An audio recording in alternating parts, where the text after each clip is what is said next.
өчтөр болсон эрдэнэ төлөөлөгчтэй бодлоо ярьж тохиолдолтой хотод газрыг тариалан газар шилжүүлэх талаарх асуудлыг ярьлаа. Энэ асуудал дээр та нэлээд эсрэг байр суурьтай байх шиг гэсэн талаар нь бодож байна. Тэр талбай байршлуудын асуудлуудыг би эсэргүүцэж байгаа. Жишээ нь одоо хар бэлчээр загт өндөр гэх мэт ойн сан бүхий давцал бүхий газрууд оржсэн.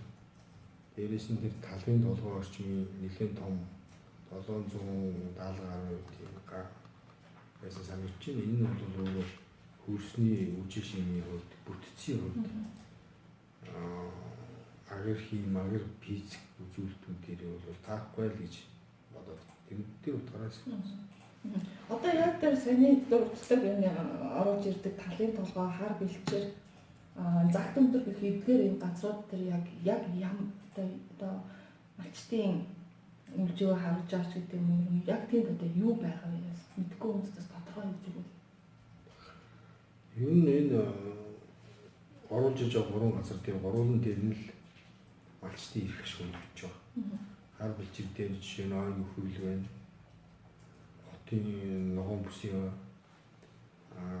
загт өндөр дээр ногоон бүсийн хамгаалтын зурс, хамгаалтын бүсийн оройтой зурсын давцж байгаа. Зүгээр талын толгой дээр бол өвлжөө фермерүүдтэй их ойрхон байна.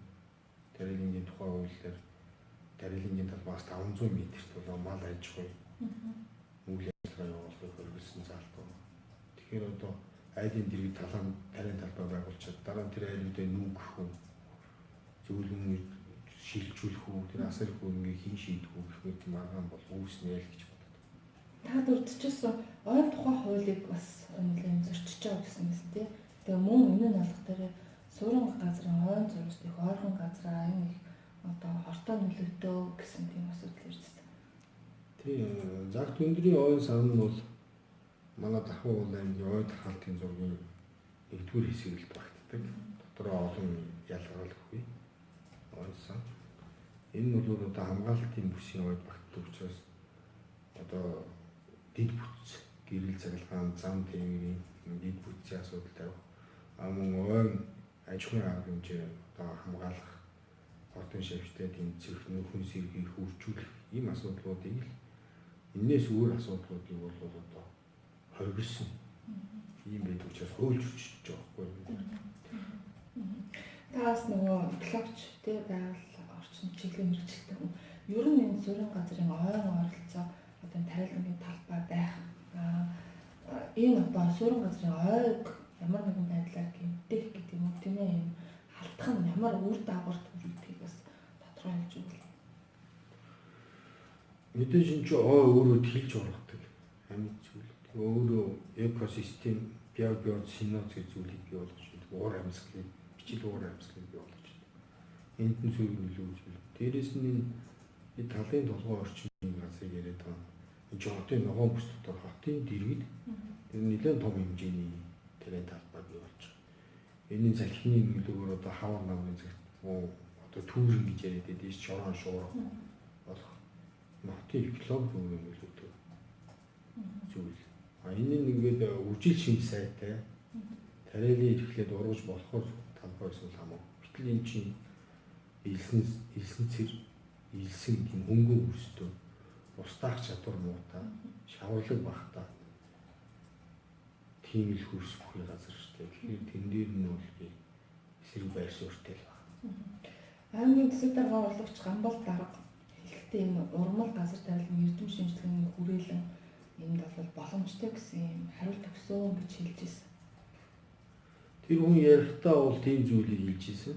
Баатар цол гэж хүн бол одоо манай талбайтай ойролцоомаа болох юмаа гэсэн тийм зүйл хийсэн гэдэг тийм таамаг төдийлж үлээх шиг болсон. Биднэрт бол яг тийм баталгаажсан таамаг тэмдэг аваад ингээд гарцаа аль биесний дүгнэлт байхгүй.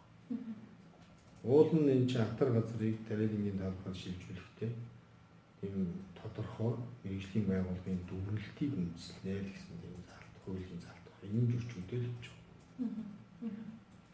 Засаг дарга, насан бат дарга бусад хүмүүс ингээд энд юм хийж болоод тахад төрн аваад юм хийх гэхээр болохгүй байна гэдэг нэг жоохон тийм одоо тий асуудлыг ярьж ирсэн. Үнэхээр тийм газрыг эзэмшээд тарилгын давхар шилжүүлсэн тийм зүйл бол байх.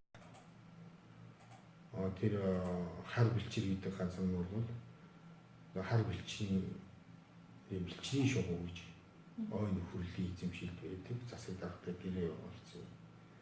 Газар шүү дээ. Годамга гаргацсан малчид цусдаг, хонгор сумын олон малчид бол тийм цусдаг. Тэгэхээр тэр бүгдийг ирэх ашиг зөрчигдөв л байгаа юм л та. одоо тэгээд нэгэнт одоо ингээд хурлаар баталчлаа.